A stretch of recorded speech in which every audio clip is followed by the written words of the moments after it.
नमस्कार बच्चों, आज हम कवितावली का तीसरा पद्यांश पढ़ेंगे।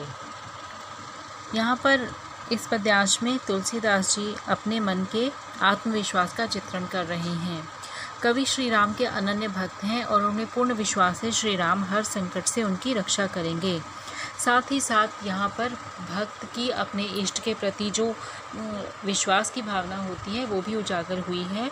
और तुलसीदास जी ने यहाँ समाज में व्याप्त जातिवाद और धर्म को लेकर के जो अवधारणाएं हैं उनका भी खंडन किया है। तुलसीदास जी कहते हैं धूत कहो अवधूत कहो।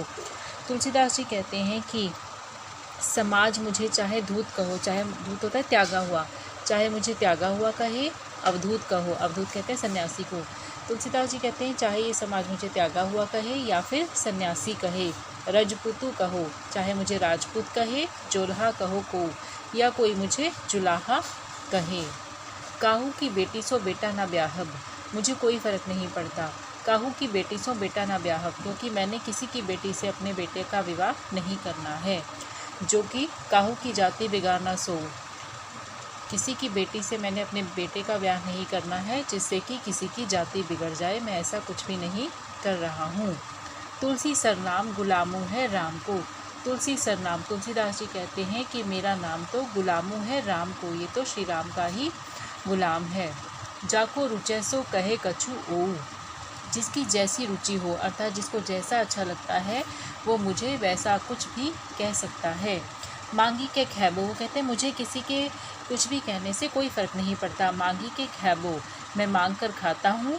मसीत को सोईबो, मसीत यानी मस्जिद, मस्जिद में सोता हूँ।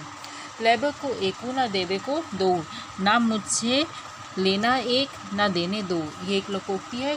इसका अर्थ ये होता है कि मुझे किसी से कोई भी मतलब नहीं है, ना मुझे किसी से एक लेना है और ना मुझे किसी को दो देने हैं, अर्थात मुझे किसी से कुछ भी लेना देना नहीं है।